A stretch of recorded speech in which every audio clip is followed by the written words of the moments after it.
Tantor Audio presents Madness in Solidar by L.E. Modesitt, Jr., narrated by William Dufris. For my mother, who introduced me to science fiction and the fantastic, and who made all the books possible. Prologue 1. 5 silvers? That's all? Asked the woman in a low voice. After all the years you devoted to his father? Young Master Carson said that was all that he could spare. The factorage went to his older brother. He got nothing. The stocky man, sitting on the low stool in front of the hearth, stared at the few reddish coals that remained. The boy listened and watched from where he lay on the rush pallet, with its pad of quilted rags neatly stitched together, barely covered by a small and patched woolen gray blanket, his eyes slit so that they would think he was sleeping. Like as anyone believed that. I believe it. He walked from the factorage to the North Wharf. I went with him. That's when he gave me the silvers. He got on a schooner bound for Hassel. He'll be working for his wife's father there. Least he'll have a place. Not like us. We've the cot, love. That and 5 whole silvers, and 3 young mouths to feed. Some reward for years of service. Fairth might take me as a loader. At your age? How long can you lift bales and barrels? Long as I have to. Long as there's no other work to be had. There are other things I can do. The woman offered a sound that might have been anything. The boy continued to listen, but neither of his parents spoke, not before he finally slept, restlessly, until much later when a chill breeze blew through the open door, so strongly that the boy had to grab his tattered blanket to keep it from blowing away. Not that it was quite long enough to cover both his shoulders and feet, no matter how much he hunched up. He could taste ashes from the small fire that had burned out glasses earlier, even before he had drifted into sleep. He moistened his lips in the darkness. That only made the taste of ashes worse. The door closed, but he could still feel the wind coming through the cracks in the wall and in the door frame. "Mother?" He tried not to let his voice crack. "I'm here." She knelt beside him and touched his cheek. Her hand was even colder than the packed clay of the floor or the stones of the hearth. "Father? He had to go. He'll be back in the morning. A man had a task." The boy could hear the way her voice hardened when she tried not to talk about things that worried her. "At night? We do what we have to. Your father will be back. He always does what he says. He always has. He always will. Would that others did." The boy reached from under the blankets and took her hand in his. "Your hands are cold. That's just from seeing your father off." After a time, she withdrew her hands. "Go back to sleep." This time, he did not find sleep again until it was almost dawn. Chapter 1. The 2 gray-clad imagers sat in the 2 chairs before the oblong desk. The prematurely gray-haired one glanced at the timepiece on the corner of the desk and its sands flowing from the top of the glass to the bottom. "Do you have to go?" asked Chiron, the younger of the 2 men, if only by a few years, although some silver hairs streaked his blond thatch. "Not quite yet. I'm supposed to meet the Rex at 8:30 glass. He'd be happier if it were 6th glass. Is he that early a riser?" "Supposedly. He always looks tired, even when he's angry, and that's more often the case than not." "Alastar, don't you think you're acceding to his wishes too much? Even Maitre he is the source of almost all our funding. That's barely enough right now, as I pointed out at the last meeting of the senior maitres. The drought in the southeast, around Piedron, and the last rains here and in the west have halved crop yields, and prices are going up, and will increase more. Then there's the small matter that the Collegium's charter is to support the Rex, and that means against the High Holders and everything else. In the past, that's meant support against the Army High Command as well, but with Demikalon only recently becoming Marshal, it's hard to say. The word is that he doesn't like Imagers. That's likely true. In fact, that had been one of the first things Alastar had learned after arriving at Image Isle. That doesn't mean that Demikalon is that fond of the Rex, and these days Ryen also needs support against the Factors' Council. And everyone else, the Nameless knows, replied Kiran. That puts us at odds with almost everyone. Ryen is far less than he could be, but would you want Demikalon or any Marshal running Solidar, or High Holders Hyben, Nacreon, and Gwyrden, or any Factor that you could name? Especially Elthard. He's behind some new money-lending factorage, likely another excuse for usury on a larger scale. Oh, the new Bank Dexcelsis. Alastar couldn't recall where he'd heard that. The word is that he put up the golds to back his son. What about Lorien? Would he be a better Rex than his father? Who knows? I've never met him, but it's hard to believe he couldn't do better than his sire. But that's not a certainty. In any event, we shouldn't be the ones making that choice. If it ever came out that we did, and it would come out, you know that as well as I. Alastar did not finish the sentence, but he did not have to, he knew. It wouldn't be the end of the Collegium. If it weren't, it would come Namer-fired close. The Maitre of the Collegium Imago shook his head. So we'll do our best to keep everyone at bay with everyone else until someone with sense shows up. As if anyone with sense would be stupid enough to let it be known, countered Kiran. Do you know what Ryen wants? No. Alastar stood, letting Kiran know that their talk was over. I can hardly wait to find out what new scheme or pet peeve he's become obsessed with. Better you than me. Thank you, my friend. Alastar offered a warm smile, then watched as Kiran left the study. After a moment, he picked up a leather case and riffled through the papers inside, although he doubted that Ryen would wish to discuss what was contained in any of them, unless, of course, Alastar neglected to bring the folder.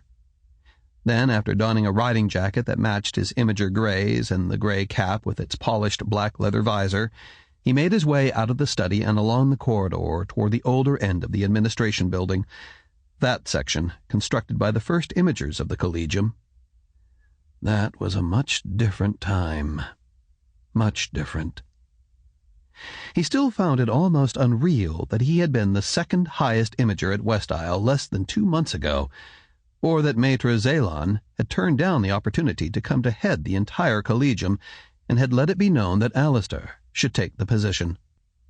The more Alastar heard and saw, the more he understood at least some of the reasons Zalon had demurred.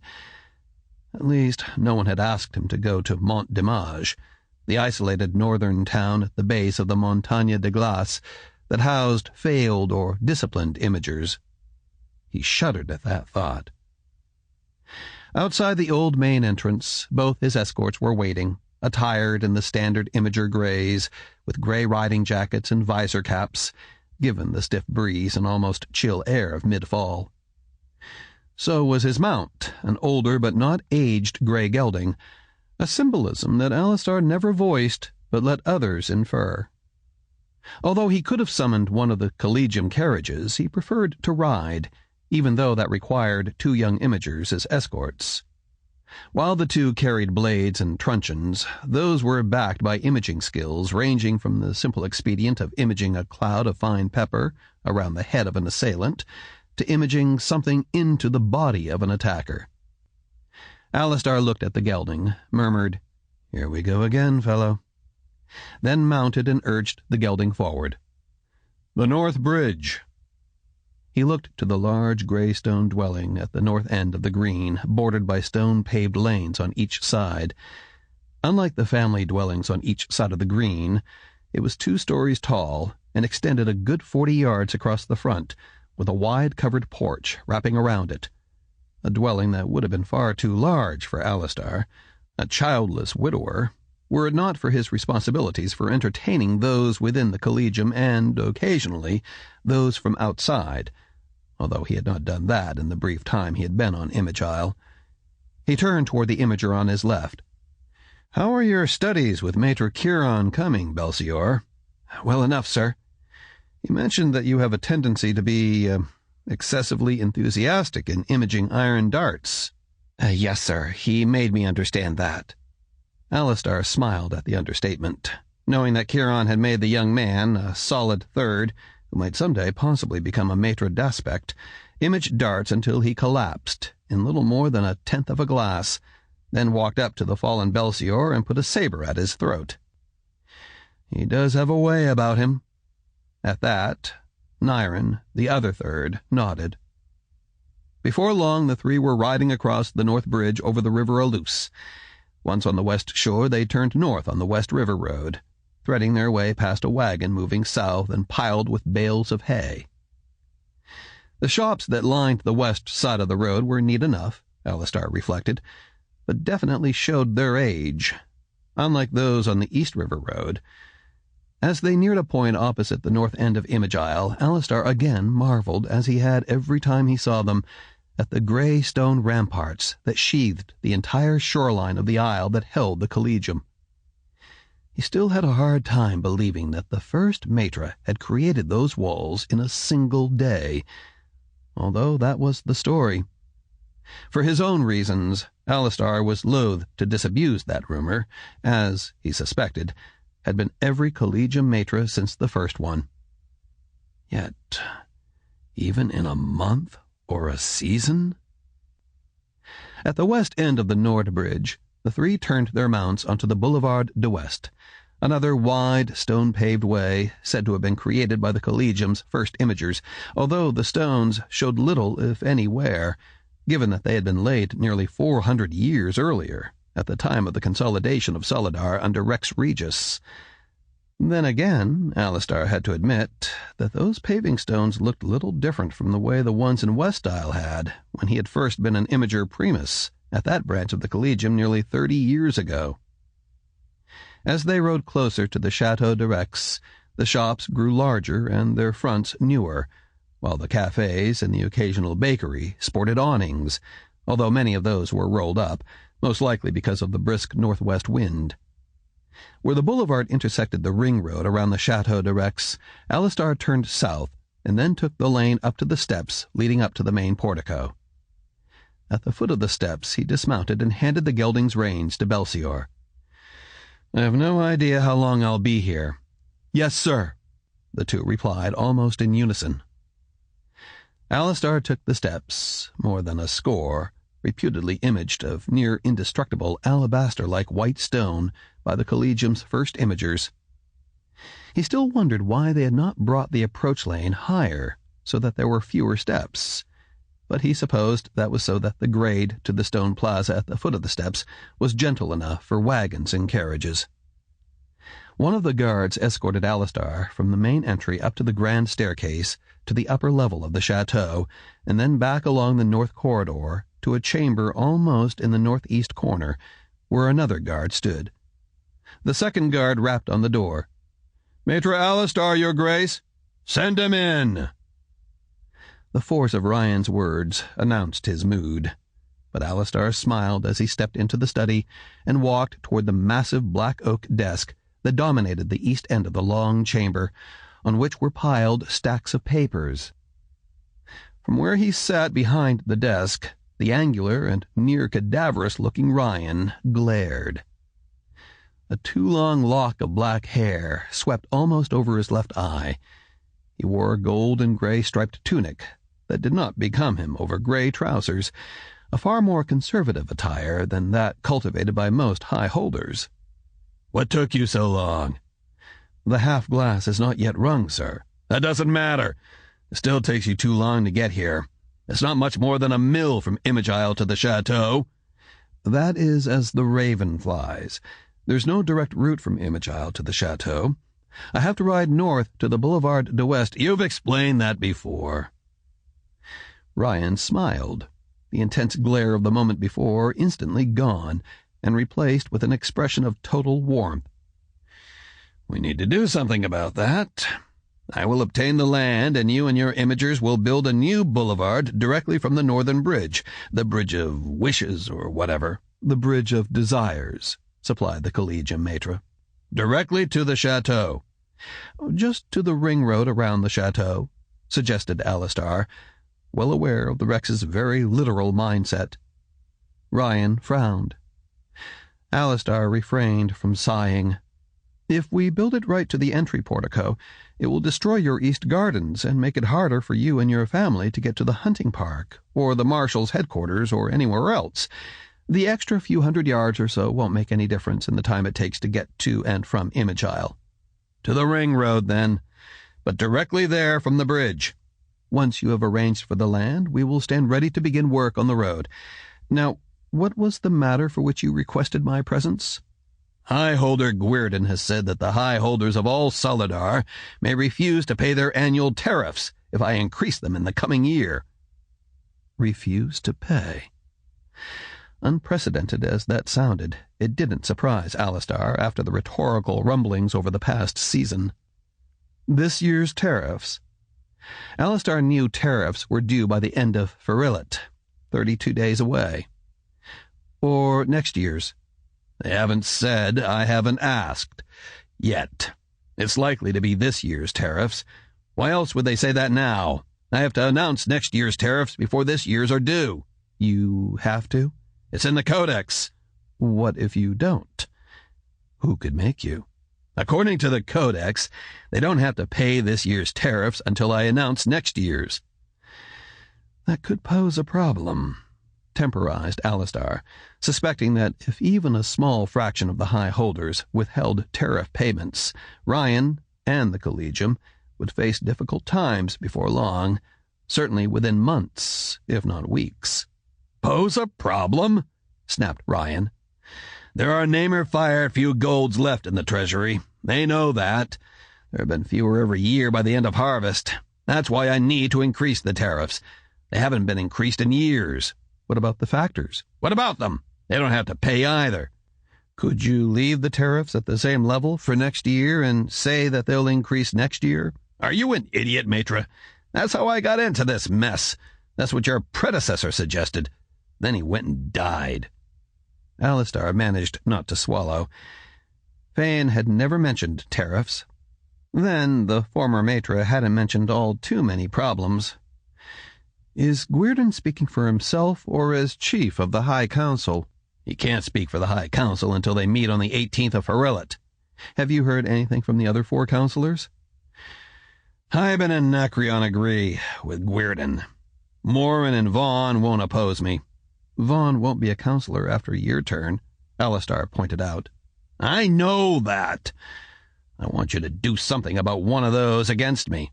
"What would you suggest?" "Whatever it takes." Ryan's smile vanished. "Those insufferable malcontents, privileged and spoiled brats, all of them." "That may be, sir. But if any of those 3 vanish or die suddenly, everyone will blame you." "They will as well if any of them takes ill this soon before the High Council meets." "Then find a way to get one of them to change his mind." The Rex's voice turned cold. "Your predecessor was less willing to point out the unpleasantnesses. That is true. And that was one of the reasons why the senior imagers continued to support him until almost the end." "I was sorry to learn of his passing." Ryan's voice softened, then turned colder once more. "You know that Demikalon doesn't like imagers, especially when they bring up the unpleasant." "I'm well aware of the Marshal's distaste for both scholars and imagers. Have you talked with him about this?" "I'd prefer not to use force of arms at this point, or even threaten it. Hyben and several others would refuse to pay until I put a battalion on his doorstep, and sending a battalion all the way to Piedron would create problems I don't want to think about." Alastar nodded. From what little he had heard about Hyben, and he had heard a few things, Hyben never let go of a grudge, at least according to Maitre Zalon. I'd end up having troopers riding everywhere. That would cost more golds. I won't countenance spending golds to obtain them. I won't!" Ryan's voice rose not quite to a shout. Alastar waited a long moment. The High Holders might raise private armies in return, and we'd have a civil war on our hands. And because some of the commanders come from High Holder families, they might well not obey orders to discipline other High Holders. I'm glad you include the Collegium as part of we. Ryan waved toward the study door. Let me know when you've taken care of the problem.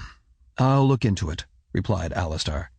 Then we'll see. If you don't solve it, I'll have to cut the golds to the Collegium, you know. I'm well aware of the source of much of our funding, but at times tightening one's belt is preferable to slitting one's throat, or the throats of innocent students and young imagers, which is more to the point. I won't press the point, Maitre, but an increase in tariffs would serve us all far better than belt-tightening. That would only encourage more attempts to throttle us both in the future. Alastar nodded, if reluctantly, although Ryan was doubtless right.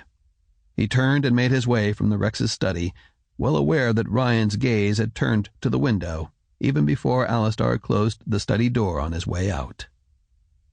On his ride back to the Collegium, Alastar pondered the situation facing both Ryan and the Imagers, and the fact that Fane had never mentioned the tariff problem. Once he was back in the administration building, he stopped at the table desk set in the anteroom outside his study and looked at the elderly Imager Secundus seated there. Darrain, would you please inform the senior Imagers that there will be a meeting in the conference chamber at the first glass of the afternoon? It won't take long, but I expect all of them to be there. Not that there are that many seniors these days. Yes, Maitre. Thank you. After Alastar returned to the study, his eyes took in the ancient Telleran saber mounted on a plaque hung on the wall behind the desk. Not for the first time, he wondered why the most tangible memorial remaining from the Collegium's founder was a saber, given that the founder had been an Imager. With a faint smile, he took his copy of the Collegium's master ledger from the small bookcase behind and left of his desk chair, sat down, and began to peruse the ledger. After that came an examination of the Collegium roster and the revised junior Imager training and academic program that he had proposed a month earlier when he had become Maitre, and so slowly begun to implement. He was still going over that when Darrain knocked. The others are all in the conference room, sir. Thank you. Alastar stood and left his study, crossed the anteroom, and entered the conference room, where he took his place at the head of the long, time-darkened and well-polished oak table, glancing at the 5 senior Imagers gathered there. Outside of Chiron and himself, there were only 4 others: Taran, Quaeryt, Desirk, and Absalom. All of those 4 Maitres de structure, although the white-haired Absalom was barely that in terms of imaging ability. You're not going to bring up more changes to the academic, physical, and imaging training again, are you? Wheezed Absalom. No, I'm not. I'm going to go over your roles in implementing it, since some of you aren't doing what is necessary. But before we get to that, I'm going to tell you why. He paused. I had a meeting with Rex Ryen this morning. What did he want? Asked Chiron. He wants us to build an avenue straight from the Bridge of Desires to the ring road around the Chateau de Rex. That was the more reasonable demand. After that, he effectively demanded that we make certain that the High Council does not vote to oppose the increase in tariffs on high holders and factors that he intends to impose next year. That will require changing one of the probable votes in the coming High Council meeting, because the High Council is opposed to paying any increase in tariffs. Ryan doesn't want to announce an increase if they'll vote to withhold their tariffs. They don't have to pay this year's tariffs until he announces next year's, and the treasury is almost empty. It's always been almost empty by the end of the year, declared Absalom. What about this avenue? I told him we could do the road, but not until he owned the property and had made the arrangements. I also told him it would take weeks, possibly longer. The other matter is more delicate and dangerous. I'd like each of your thoughts on that, especially given the precarious position the Collegium finds itself in." He looked to Taran, the black-haired maitre de to his left. "Ryen hasn't been the best of Rexes." That total understatement drew a few chuckles, mostly from Kieran and Desirk. "And he's never been predictable, but he has a point. We're struggling to pay for everything. The factors and the high holders complain if we use imaging to make anything that cuts into what they do. The army consists of 6 regiments, or 30 battalions, and the navy is made up of a score of antique warships. Ryen barely rules, but a tariff increase is necessary." Taran turned his head to the red-headed Quaeryt, the youngest man at the table. "The high holders won't listen to reason," said Quaeryt mildly. "They only respond to force. Force won't work with the factors. There are too many of them, and too few of us to intimidate enough of them to make a difference."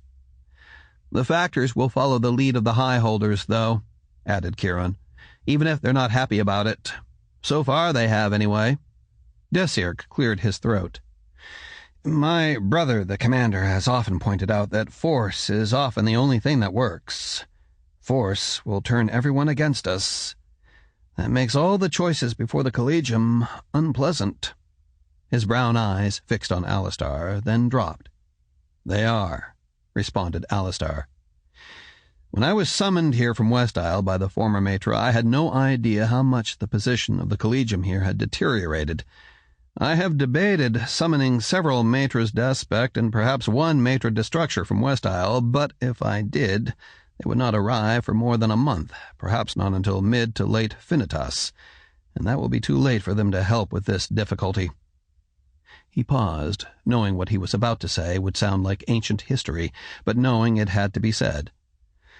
"The first imagers of the Collegium were warriors. They were survivors of prosecution and persecution and murder. They numbered only a handful, but they were battle-hardened veterans who had developed enormous powers, the kind of powers we've not pursued developing to that degree in all imagers. We've neglected them because that kind of upbringing, testing, and training kills 9 out of 10 would-be imagers. As it almost has you several times. As some of you know, as the senior imager of the Collegium in West Isle, I was criticized because my training methods resulted in greater losses of young imagers, even though what we did there was as nothing compared to what those first imagers endured. If imagers are to survive in Solidar, we must toughen our studies and our training." "The kind of training you're talking about takes time and patience," declared Taran. "You're right about how we should train imagers in the future. That was why I supported Maitre Fane's decision to summon you. But we have to deal with the problems we're facing now." "You're absolutely right," agreed Alastar. "We can't rush training of the younger imagers. In fact, their training will have to take longer if it is to be effective.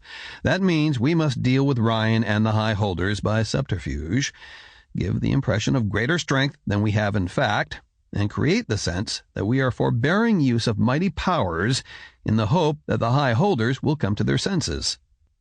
"You and Kieran are the only ones with those kinds of abilities, especially at a distance," pointed out Desirk.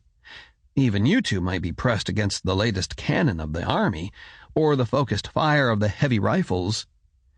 "When do you intend to make all these changes?" demanded Absalom. "We've already started. You know that. Maitre Kieran is working with the most promising seconds and thirds to develop shields and other capabilities sooner in their studies." "The older way was safer," declared Absalom. "Safer for the individual imager at the time, but failing to develop imaging capabilities to a greater degree has put them more at risk than they ever would have been if we had followed what I've set out, or what we began 2 years ago at West Isle. Something like 10 imagers brought Rex Karst and Bavaria to their knees. 10. We have close to 100 between Lexcelsis and West Isle, and I doubt that any of us could image a fraction of what those 10 could do." Alastar was understating slightly, because he and Kieran could do quite a bit more than a fraction, but nothing close to what the structures created by the legendary Quaeryt and even the less legendary Elsior showed was possible.